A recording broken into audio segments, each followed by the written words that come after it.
Boa tarde, pessoal, tudo bem? No vídeo de hoje a gente vai falar um pouco sobre sociologia, então já vamos começar primeiro falando sobre o Estado. O Estado, ele é responsável pela organização da vida em sociedade.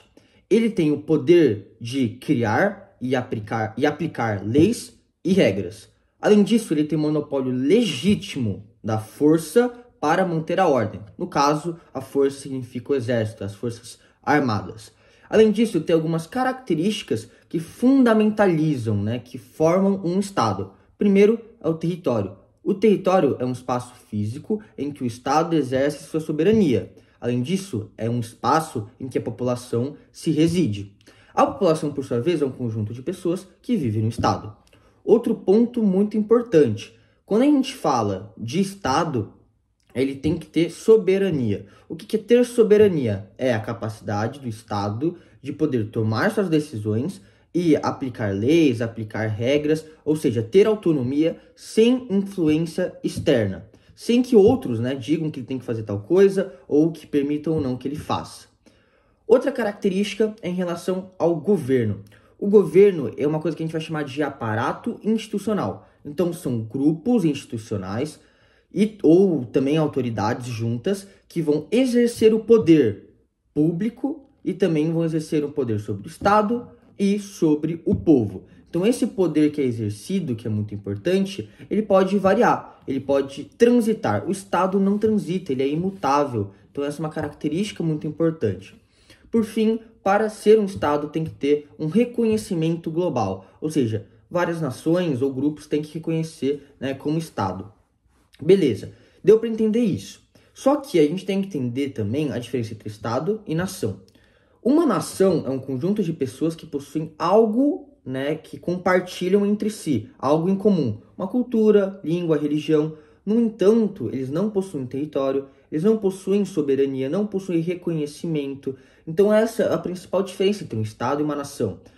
Um Estado pode ter várias nações, como por exemplo a Espanha, como o Japão, por exemplo, são nações-estados, porque tem esse conjunto de pessoas e tem as características que eu falei. Agora, a Palestina, os catalães, por exemplo, eles não têm o Estado, mas são uma nação. Outro ponto importante, os tipos de Estado. Então a gente tem o Estado da Federação, Estado Federativo e Estado Unitário. O primeiro, que é o Estado Federativo, funciona da seguinte forma: o território é dividido em unidades autônomas que vão exercer o poder administrativo, legislativo e tributário. Então isso acontece, por exemplo, no Brasil, na Índia, na Rússia, nos Estados Unidos. Agora, quando a gente fala de um Estado unitário, é aquele que há um governo central, ou seja, não é dividido em unidades autônomas, que vai exercer a administração pública e exercer o poder, todos os poderes. Então isso acontece na Alemanha, isso acontece no Japão e entre outras nações e estados que a gente tem. Beleza, a gente falou um pouco sobre Estado, governo e nação. A gente também tem que entender os sistemas que nós temos de governo e também nós temos que entender como, as formas de governo, que são ideias diferentes. Primeiro, as formas de governo. Nós temos a república e a monarquia. A monarquia, ela se baseia numa ideia de hereditariedade, ou seja, se passa de pai para filho, de vitalidade, então, até a morte. É algo irrevogável, então é algo que algo que nasceu, que você tem que cumprir, é um direito que você deve cumprir, e também ela se parte de uma tradição que acontece há muito tempo.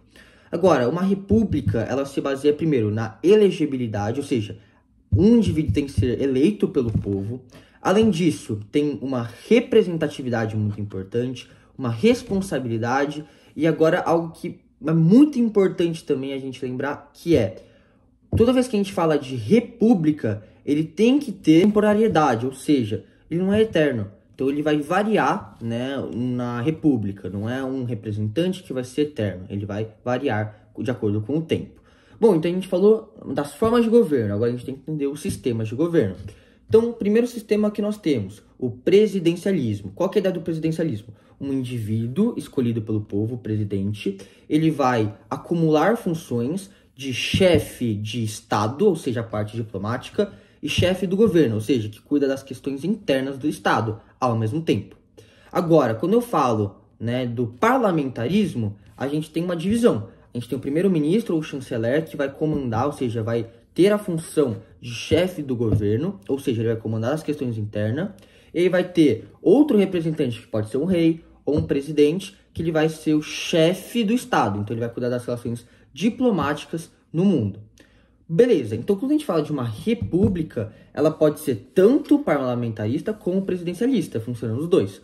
Uma monarquia, ela pode ser parlamentarista, que a gente vai chamar de parlamento constitucional, ou ela também pode ser absolutista. O que é absolutista? É aquela ideia que a gente viu, ou seja, todo o poder está concentrado nas mãos do rei. Ele tem o poder legislativo, judiciário, comando do Estado, o exército, a questão diplomática, tudo. Ou seja, pode ser esses tipos. Então, quando a gente olha, para a divisão dos poderes, que foi uma ideia trazida no Iluminismo pelo John Locke, não precisa saber características específicas do tempo, mas entender essa divisão que a gente tem no Brasil, que é, a gente tem o poder executivo, que é aquele que comanda as questões administrativas, da economia principalmente, das relações, legislativo, que cuida da questão de leis, e o judiciário, que aplica e põe em prática as leis.